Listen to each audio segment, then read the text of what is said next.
बच्चों good morning. पिछले कालखंडों में हमने आवर्ती जमा खाता पे ब्याज की गणना किस तरीके से की जाती है, उसके लाभ क्या हैं, इन सब के बारे में चर्चा किया था। आज हम उनके प्रश्नों को हल करेंगे। प्रश्नावली 5.3 में इसके प्रश्न दिए गए हैं। चलिए, इसमें दो तरीके से प्रश्न आते हैं।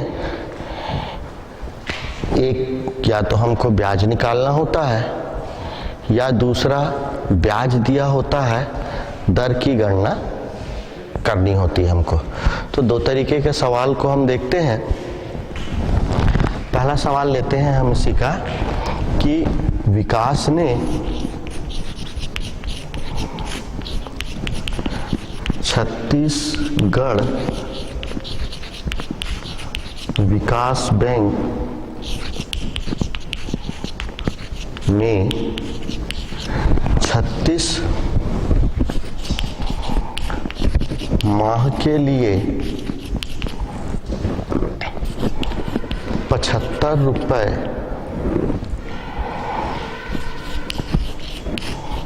प्रति माह की दर से एक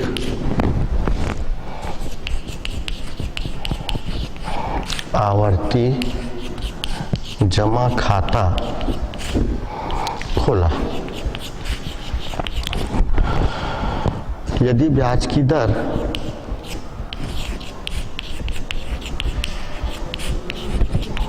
यदि ब्याज की दर 8% वार्षिक हो तो उसे कितना धन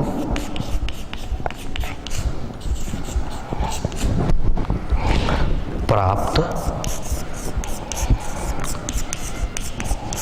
होगा, ये हमारा प्रश्न है। तो उसे कितना धन प्राप्त होगा, कहने का मतलब ये है कि वह 36 माह में जितनी राशि जमा करता है प्लस उसका ब्याज, दोनों को मिला करके कुल जो मूलधन होता है, कुल जो मिश्रधन होता है, वो हमको ज्ञात करना है। इसमें हम सबसे पहले लिख लेते हैं हल में दिया है में समय बराबर 36 माह, दर बराबर 8%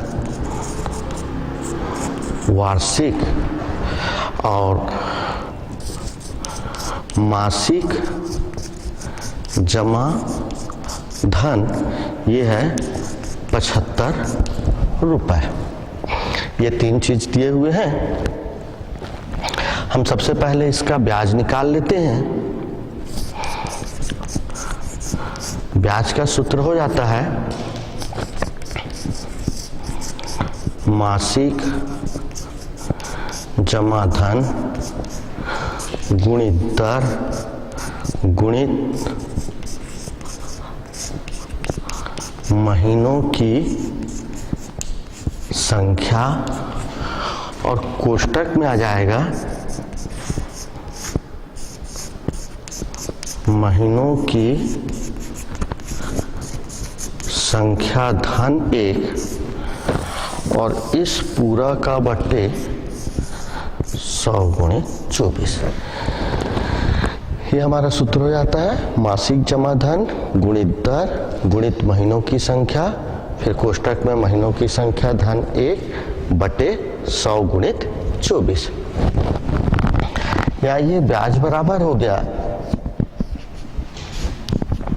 मासिक जमा धन हमारा 75 रुपए है, दर 8% है, महीनों की संख्या 36 है, और 36 धन 1 पूरा का बटे 100 गुणित 24। ये हो गया 75 गुणित 8 गुणित 36, 36 और 1 37 बटे 100 गुणित 24।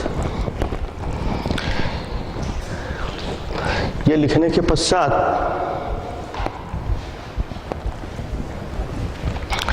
हम यहाँ पर काट देते हैं। 12 तिया 36 और 12 दूनी 24,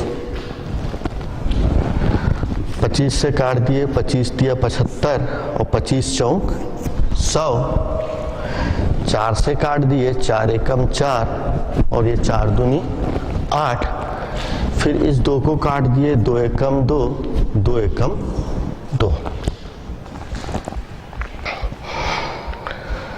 अब हमारे पास बच गए 3 गुणित 3 गुणित 37। गुणा कर देते हैं हम। 37 गुणित 3 गुणित 3 होता है 9, पूरा का गुणा कर दिए, 9 सत्ते 63 का 3 बच गया 6, 9 तिया 27, 27 और 6 33।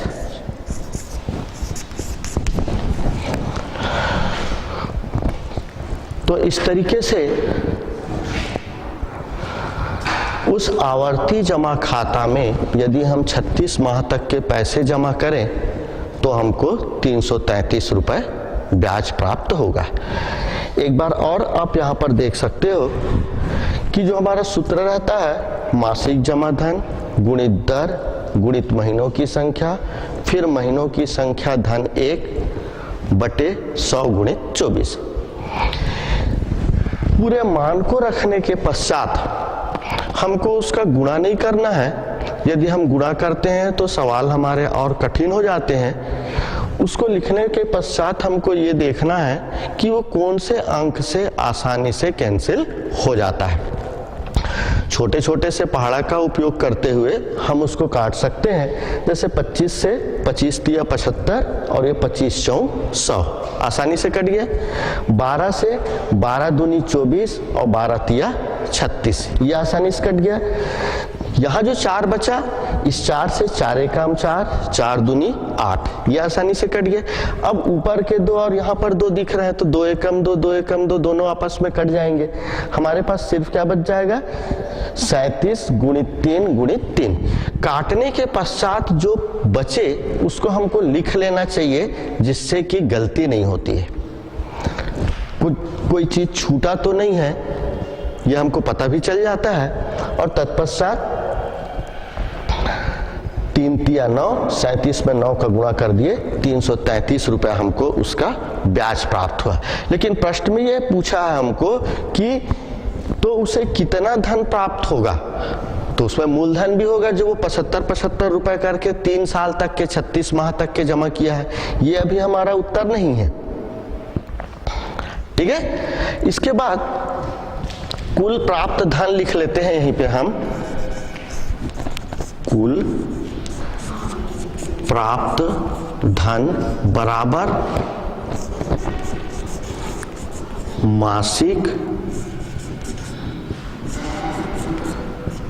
जमा धन गुणित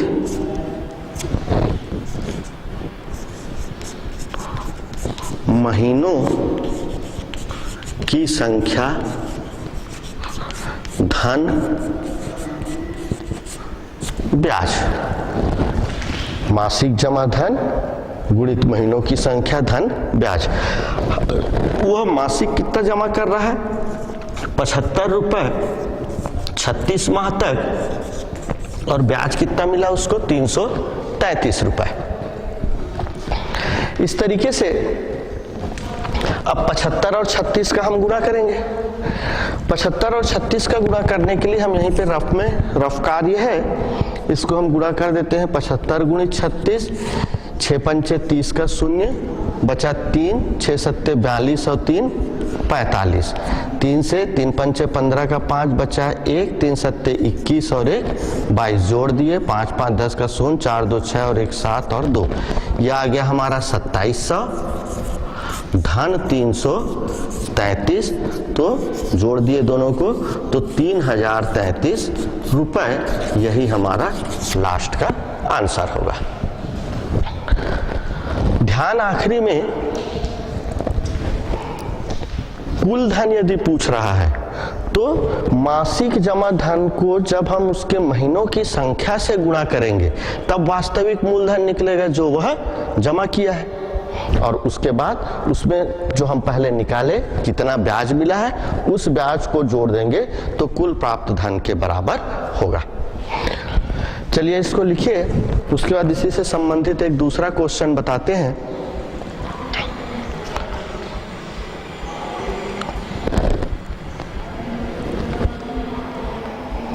हो गया?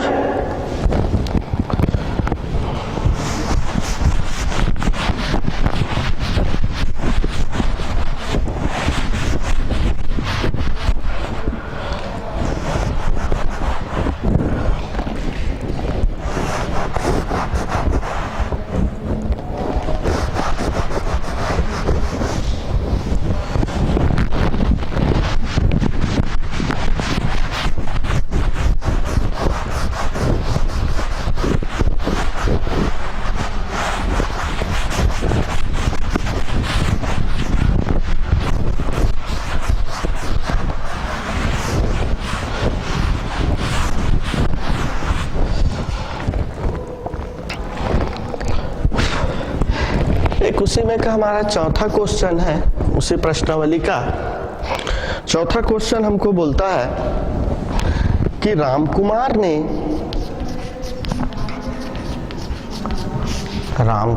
ने सेंट्रल बैंक की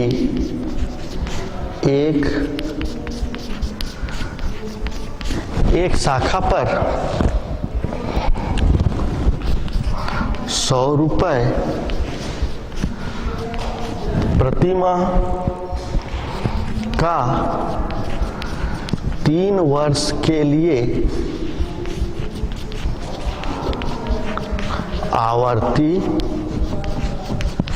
जमा खाता खोला।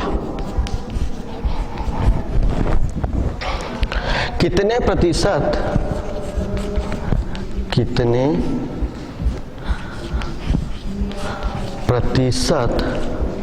वार्षिक ब्याज, कितने प्रतिशत वार्षिक ब्याज की दर से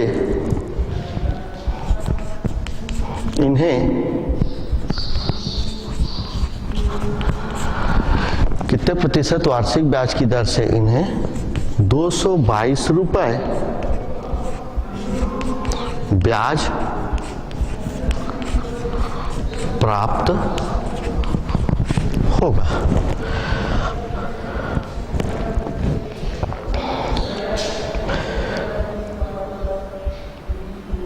एक बार प्रश्न को फिर से देखते हैं कि राजकुमार ने सेंट्रल बैंक की एक शाखा पर 100 रुपए प्रति माह का 3 वर्ष के लिए आवर्ती जमा खाता खोला। कितने प्रतिशत वार्षिक ब्याज की दर से इन्हें 222 रुपए ब्याज प्राप्त होगा। पहला जो प्रश्न था उसमें हमको ब्याज ज्ञात करना था और ब्याज ज्ञात करने के उपरांत कुल कितना धन प्राप्त होगा यह पूछा था। हमको यहाँ पर ब्याज दिया हुआ है और कितने प्रतिशत वार्षिक ब्याज की दर से पूछ रहा है, तो हमको ये बताना है कि उसको वार्षिक ब्याज दर कितना दी जा रही है ये ज्ञात करना है। समय 3 वर्ष के लिए, समय की जगह में हम ये 3 वर्ष लिख दिए और 3 वर्ष बराबर कितना होता है 36 माह। दर ये हमको ज्ञात करना है तो क्वेश्चन मार्क लगा दिए। और मासिक जमा धन 100 रुपए प्रति माह बोल रहा है तो मासिक जमा धन में भी 100 रुपए प्रति माह। हम आपको जब पहला प्रश्न बताए थे और पहले प्रश्न बताने के पश्चात जब ब्लैक बोर्ड साफ किए तो तो उसमें आपने देखा होगा कि कुछ कुछ चीजों को हमने नीचे का नहीं मिटाया था। नहीं मिटाने के पीछे कारण यही है, हम आपको ये बताना चाहते हैं कि सभी प्रश्न लगभग एक ही समान के रहते हैं, जो थोड़ा सा अलग रहता है उसी को हमको मिटाना पड़ता है, बाकी पूरे प्रश्न एक ही समान बनते हैं। जो एक समान है दोनों प्रश्न में उसको हमने रहने दिया था। इसमें भी हमारा वही सूत्र लगेगा, ब्याज बराबर मासिक जमा धन गुणित दर गुणित महीनों की संख्या, कोष्टक में महीनों की संख्या धन 1 बटे 100 गुणित 24। यहां पर एक चीज और दिया हुआ है कि दर से इन्हें 222 रुपए ब्याज प्राप्त होगा। तो एक चीज दिया है में और आ जाएगा हमारा ब्याज बराबर 222 रुपए। अब सूत्रों में मान रख देते हैं।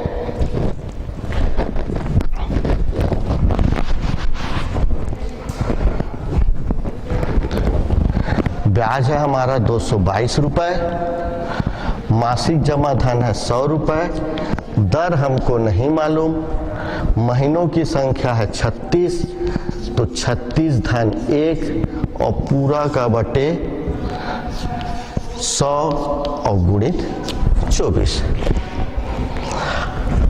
अब यहां जो ऊपर में दर लिखा हुआ है, इस दर को हमको ज्ञात करना है, तो हम यहां पर लिख देते हैं दर, हर में जो है बराबर के दूसरी साइड से गुणा हो जाएगा, तो ये हो जाएगा 222 गुणित 100 गुणित 24 पूरा का बटे यह 100 गुणित 36 गुणित 37। इधर यह नीचे आ जाएगा। अब ये आने के पश्चात इसको हम काट देते हैं, तो देखिए कुछ कुछ तो आराम से कट जाएंगे। ये 100 से 100 कट गया, 100 एकम 100, ये 100 एकम 100। फिर 12 से कट गया, ये 12 तिया 36 और 12 दूनी 24। हम इसको 3 से काट देते हैं। देखो 3 सत्ते 21 बचा 1 और 3 चौक 12 और ये 3 एकम 3। यहाँ पर 74 है और यहाँ पर 37 है। यदि हम 37 का दुगुना करते हैं तो हमको 74 मिलता है। तो इस तरीके से ये 37 एकम 37 और 37 दूनी 74, तो दर बराबर कितना आ गया, 2 गुणित 2 बराबर 4। 2 गुणित 2 बराबर 4, या दर बराबर आ गया हमारा 4% और यही हमारा आंसर होगा।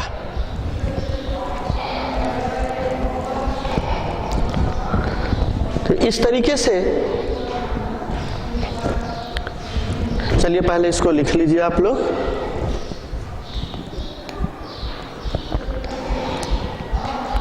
खाते के हमारे कितने प्रकार होते हैं? बचत खाता में ब्याज की गणना, सावधि जमा खाता में ब्याज की गणना और आवर्ती जमा खाता में ब्याज की गणना, इन तीनों के बारे में हमने जाना। इसके पश्चात हम आयकर के बारे में पढ़ेंगे।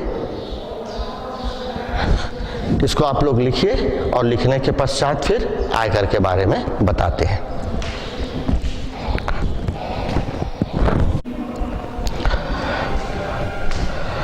चलिए इसको लिख लिया होगा आप लोगों ने अभी तक के, तो इसको मिटा देते हैं।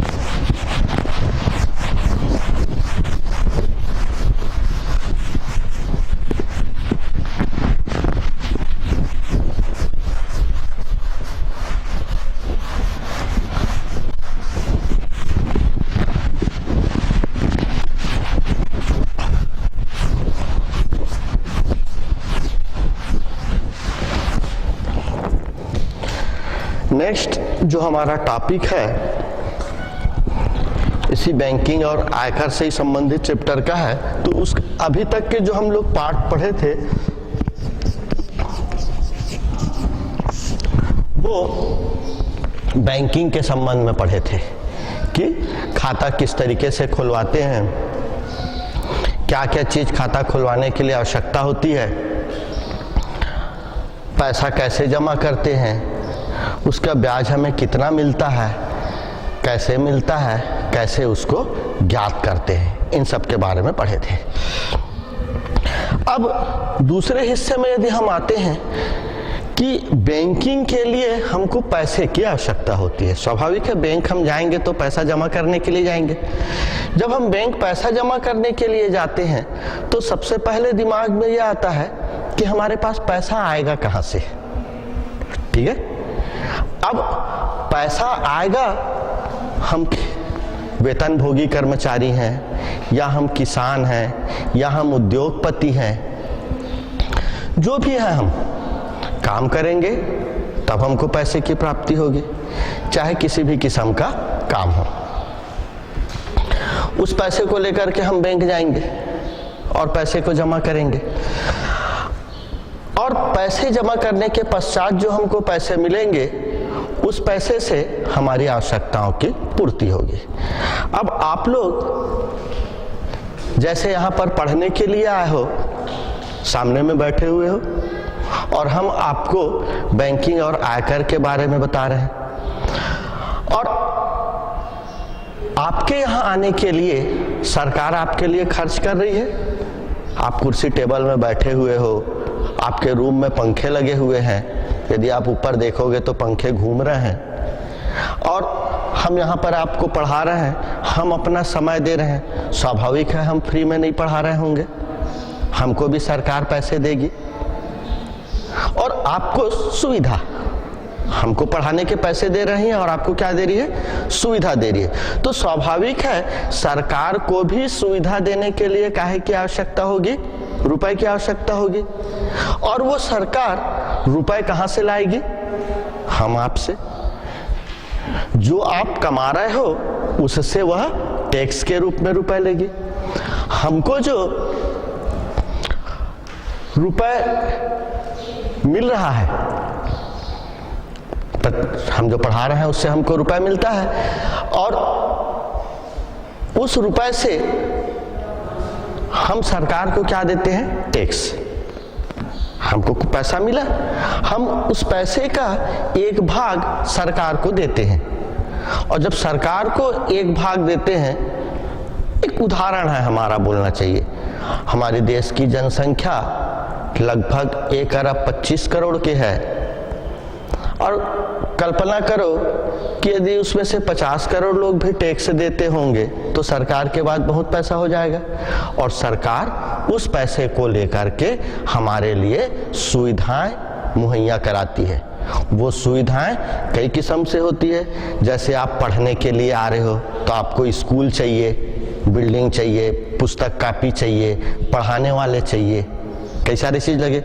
आपका तबीयत खराब हो जाता है, आप अस्पताल जाते हो, तो वहां पर अस्पताल के लिए डॉक्टर चाहिए, बिल्डिंग चाहिए, दवाइयां चाहिए, आपको सरकार देती है।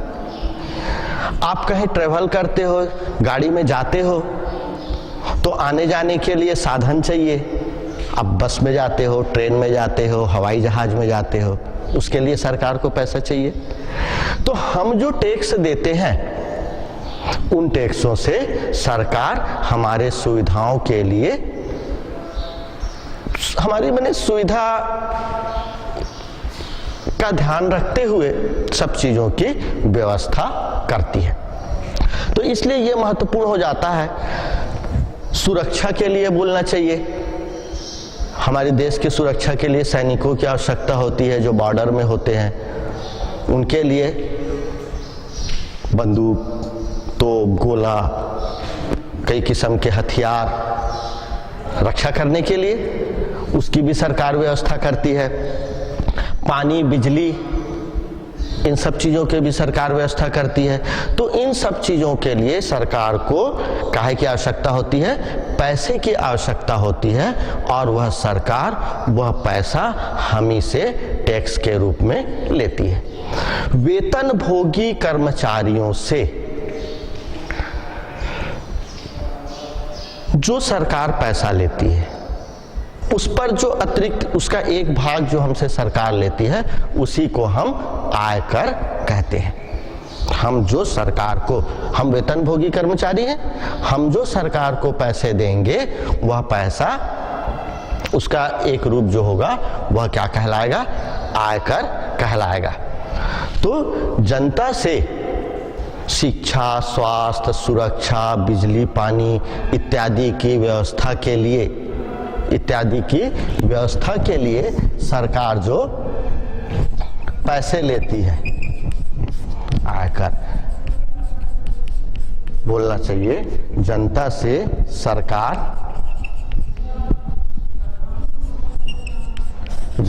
सरकार विभिन्न कार्यों के लिए, जैसे शिक्षा, स्वास्थ्य, सुरक्षा, बिजली, पानी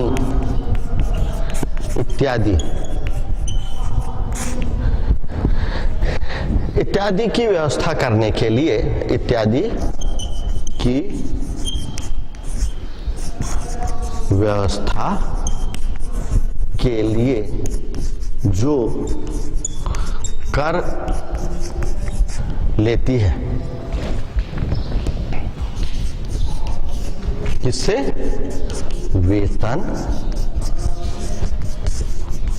भोगियों से। वेतन भोगियों से हम इसलिए बोल रहे हैं, आयकर तो सभी को देना पड़ता है, लेकिन हमारे जो कोर्स में है वो मुख्य है वेतन भोगियों से। तो हम वेतन भोगियों में ज्यादा जोर दे रहे हैं कि जो कर लेती है उसे क्या कहते हैं? आयकर।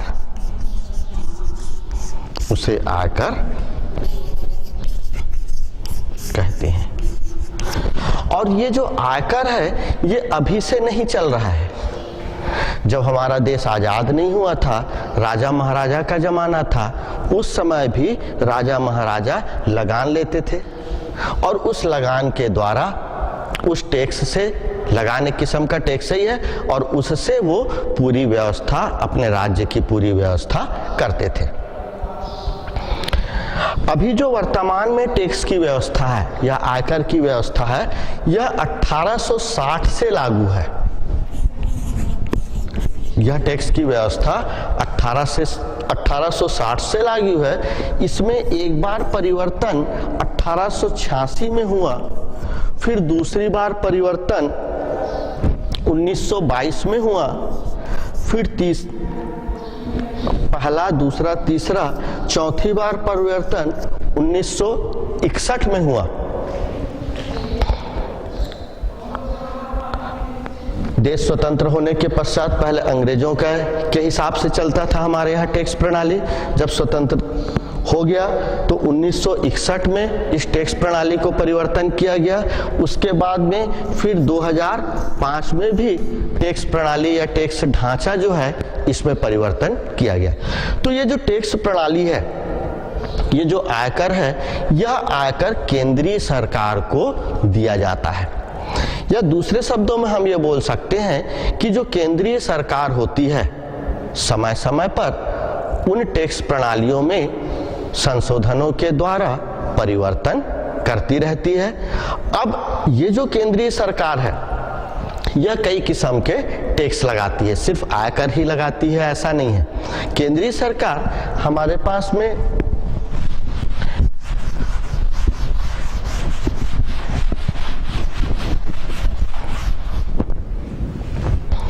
कई किस्म के कर लगाती है, जिसमें आयकर जो है वो तो प्रमुख है। उत्पादन कर एक होता है, उत्पादन कर। उत्पादन कर का मतलब, जैसे जो वेतन भोगी है वो आयकर दे दिया। कोई उद्योगपति है जो गाड़ी बनाता हो, गाड़ी किसी भी किस्म का गाड़ी हो, 2 व्हीलर हो या 4 व्हीलर हो, ट्रक हो, बस हो, जो भी गाड़ी बनाता है, तो अपने उद्योग में, अपने फैक्ट्रियों में उनका निर्माण कर रहा है और उसके बाद बेच रहा है। तो उसको निर्माण करने के बाद, उसको उत्पादन करने के बाद उसमें भी सरकार टैक्स लेती है। सरकार को हमारी सभी व्यवस्था के लिए बहुत पैसे की आवश्यकता होती है, तो वो नया नया क्षेत्र ढूंढती है कि किससे लोगों से, जनता से पैसा लिया जा सके। वेतनभोगी वाले से आयकर ले लिए, जो उद्योगपति हैं, जो कुछ कुछ निर्माण करते हैं, चाहे ये चाक भी क्यों ना हो, चाक को कोई ना कोई तो बना रहा है। जो आप जहां बैठे हैं वो कमरे हैं, कमरे में सीमेंट लगे हुए हैं, सीमेंट का उत्पादन हो रहा है, तो सीमेंट बनाने वाले से भी उत्पादन कर हो गया, छड़ बनाने वाले से भी उत्पादन कर हो गया, पंखे बनाने वाले से भी उत्पादन कर हो गया, लाइट बनाने वाले से भी उत्पादन कर हो गया, बल्ब वगैरह, बल्ब ट्यूबलाइट जो आपके कमरे में लगे हुए हैं। तो हर चीज के उत्पादन में जो केंद्र सरकार है क्या ले लेती है, उत्पादन कर लेती है। दूसरा लेती है वो सीमा शुल्क।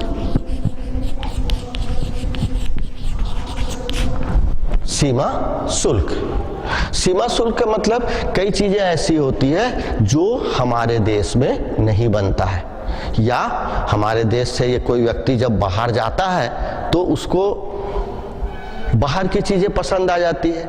कोई बाहर गया तो उसको बाहर की घड़ियां पसंद आ गई, वो अपने लिए यहाँ पर घड़ी ले आता है, अपने लिए लाता है, अपने घर वालों के लिए लाता है, अपने दोस्त यार के लिए ले आता है। अब एक व्यक्ति तो एक ही घड़ी पहनेगा ना, अब खूब सारे वो घड़ियां को ले आया। यदि अब घड़ी ऐसा है जो बाहर भी बनता है और हमारे देश में भी बनता है, स्वाभाविक है यदि हम बाहर से कोई चीज लाएंगे तो हमारे देश का चीज नहीं बिकेगा, और हमारा जो पैसा है वो कहाँ चला जाएगा, बाहर के चीजों को खरीदने में। हम आखिर रुपए लेकर के गए, डॉलर से खरीद करके लाए, जिसके बारे में हम पहले बताए थे, बैंक व्यवस्था करती है। अब सामान तो खरीद के ले आए हम अपने देश में, लेकिन हमारे देश को क्या फायदा हुआ है, कुछ नहीं। तो जब हम कोई भी सामान दूसरे देश से खरीद करके लाते हैं तो सरकार सीमा पर जब हम आते हैं, वो सीमा एरोड्रम भी हो सकता है, या जहां पानी जहाज रुकते हैं वहां पर भी हो जाता है, तट पे हमारे सब चीज को चेक करते हैं कि आखिर वो बाहर गया था तो क्या क्या चीज लेकर के आया है, और चेक करने के पश्चात उसके कपड़े लत्ते के अतिरिक्त ऐसा कुछ सामान दिखता है कि जो बाहर से वो खरीद के लाया है, तो उस पर वो टैक्स लेती है। उसी टैक्स को क्या कहा जाता है, सीमा कर। और आता है सीमा शुल्क, और एक आता है हमारा केंद्रीय बिक्री कर। केंद्रीय बिक्री कर, कोई सामान जब हम बेचते हैं उत्पादन करने के पश्चात, उसको बेचने से भी टैक्स देना होता है। सेंट्रल गवर्नमेंट या केंद्र की सरकार उस टैक्स को लेती है, इस कारण उसको केंद्रीय बिक्री कर बोलते हैं। तो इस तरीके से अलग अलग मद में आयकर, उत्पादन कर, सीमा शुल्क, केंद्रीय बिक्री कर, ये हमारी केंद्र सरकार लेती है। तब केंद्र सरकार के पास में खूब सारे रुपए होते हैं, और उन रुपयों की सहायता से फिर केंद्र सरकार हमारे लिए सभी चीजों की धीरे धीरे व्यवस्था करती है। कहीं बिल्डिंग बनाना है, कहीं रोड बनाना है, कहीं अस्पताल खोलना है, इस तरीके से। अब ये तो हो गया केंद्र सरकार के बारे में।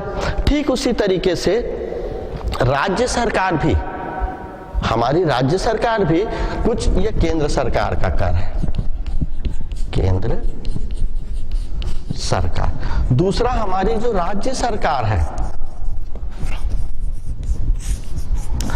वह राज्य सरकार भी बहुत सारे कर लगाती है। उस बहुत सारे कर में एक आता है राज्य उत्पाद शुल्क।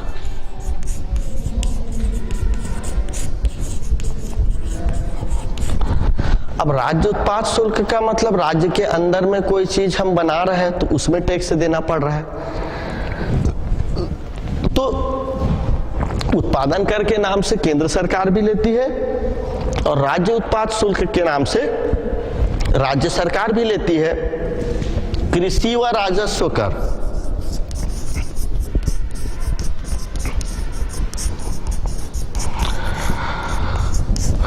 कृषि व राजस्व कर, कृषि के बड़े बड़े जो उपकरण बनते हैं उस पर जो टैक्स लगता है वो राज्य सरकार लेती है। राजस्व कर का मतलब कई बार आप देखते होंगे जमीनों की खरीदी बिक्री होती है, कोई खेत खरीदता है, कोई खेत बेचता है, तो जो खेत खरीदता है उसको टैक्स देना पड़ता है। रजिस्ट्री का रुपए बोल के बोलते हैं कि नहीं, मकान रजिस्ट्री कराना है या जमीन रजिस्ट्री कराना है तो जो रजिस्ट्री का शुल्क है उसी को हम राजस्व कर बोलते हैं। तो वो भी हमारी सरकार लेती है, राज्य सरकार लेती है। मनोरंजन कर,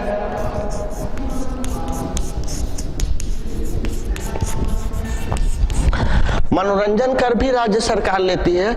आपने देखा होगा कि जब आप टाकीजों में पिक्चर देखने के लिए जाते हो तो वहां से जो टिकट मिलता है उस टिकट में राज्य शासन के छोटे छोटे से टिकट लगे होते हैं, डाक टिकट समान दिखते हैं। वो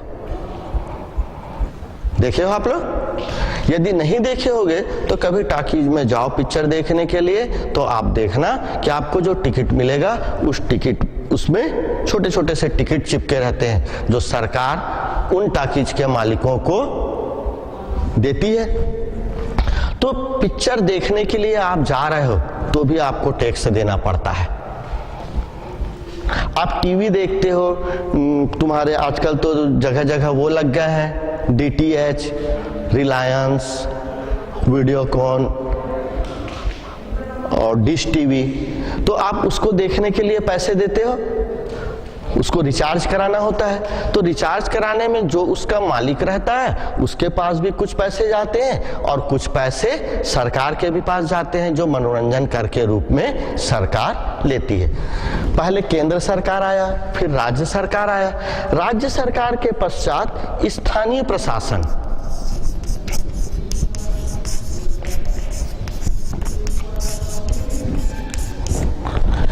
स्थानीय प्रशासन मतलब हम जहां रहते हैं, नगर निगम, नगर पालिका, ग्राम पंचायत, ये स्थानीय प्रशासन में आते हैं जहां हम रह रहे हैं। तो वो भी अपने खर्चे को चलाने के लिए टैक्स लेती है।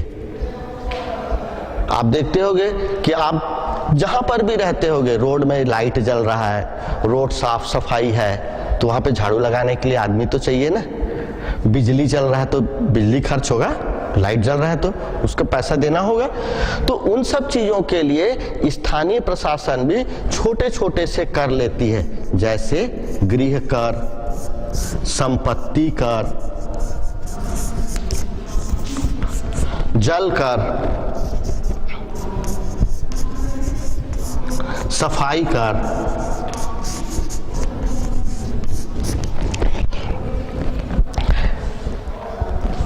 चुंगी कर। आजकल जहां तक चुंगी कर बंद हो चुका है, चुंगी कर का मतलब क्या होता है कि जब एक राज्य से दूसरे राज्य सामान जाता है, शहर को क्रॉस करके जाता है और उस शहर में कुछ सामान को उतारता है, यदि वो, तो पहले नाके हुआ करते थे, उस नाके में टैक्स देना होता था जिसको चुंगी कर कहते थे। उस चुंगी कर को वहाँ की स्थानीय प्रशासन, नगर पालिका या नगर निगम जो भी हो, वो अपने व्यवस्था के लिए रखते थे। माने आप एक चीज देखे होंगे यहाँ पर, जो भी चीज हमने बताया उन सभी चीजों में हर चीज के लिए रुपए की व्यवस्था होती है। हमारा जो शासन व्यवस्था है वो 4 स्तरों में बटा हुआ है, केंद्र सरकार, फिर राज्य सरकार, फिर स्थानीय प्रशासन और सबसे छोटा आ जाता है हमारा ग्राम पंचायत। और सबको अपने अपने खर्च चलाने के लिए रुपए की आवश्यकता होती है और उस रुपए के द्वारा ही वो अपने यहाँ रहने वाले जनता की सेवा कर पाते हैं। तो ये तो हुआ हमारा टैक्स का ढांचा कि किस किस तरीके से और क्या क्या टैक्स लिया जाता है। सिर्फ आयकर ही महत्वपूर्ण नहीं है, बाकी चीजें के बारे में भी हमको जानकारी होना चाहिए। लेकिन आयकर जो है, चूंकि हमारे कोर्स में है आयकर, तो इसलिए वह थोड़ा सा ज्यादा बाकी से महत्वपूर्ण हो जाता है। यह जो कर होते हैं, यह कर भी हमारा 2 प्रकार से होता है।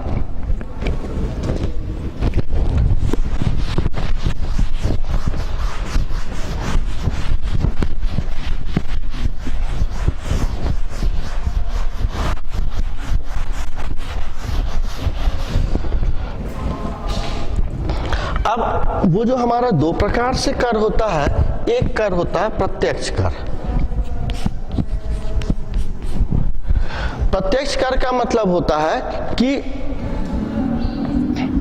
जो हम सरकार को सीधा देते हैं। सीधा देते हैं का मतलब जैसे हमारा आयकर जो है वेतनभोगी कर्मचारियों के तनख्वाह से कट जाता है, सीधा सरकार के पास पैसा चला जाता है। संपत्ति कर, राजस्व कर, सीमा शुल्क इत्यादि जो होते हैं ये हमारे प्रत्यक्ष कर होते हैं, क्योंकि इसमें से डायरेक्ट पैसे जो हैं सरकार के पास चले जाते हैं। दूसरा होता है हमारा अप्रत्यक्ष। दूसरा होता है अप्रत्यक्ष कर। अप्रत्यक्ष कर का मतलब ये है कि जो डायरेक्ट पैसा नहीं जाता वो उस तरीके से होता है जैसे उत्पाद शुल्क, सीमा शुल्क। जब हम कोई सामान लेते हैं तो वो उत्पादन जब होता है तो उत्पादन करने वाला तो उधर से सरकार को टैक्स देता है, लेकिन उसको वो हमारे से लेता है। टैक्स दिया सरकार को, और जब हम गाड़ी खरीदने के लिए गए तो गाड़ी इतनी महंगी मिलती है कि नहीं, तो वो जो टैक्स का पैसा है वो हमसे ले लिया। तो अप्रत्यक्ष रूप से हमारे से किसके पास गया? उस उद्योगपति के पास गया, और उद्योगपति किसको पटाया? सरकार को पटाया। तो इस तरीके से दो तरीके से कर होते हैं, एक प्रत्यक्ष कर और दूसरा अप्रत्यक्ष कर। अब इस प्रत्यक्ष कर में हमारे जो कोर्स में है वो है आयकर। तो नेक्स्ट कालखंड में हम इस आयकर के बारे में चर्चा करेंगे। तब तक के लिए धन्यवाद।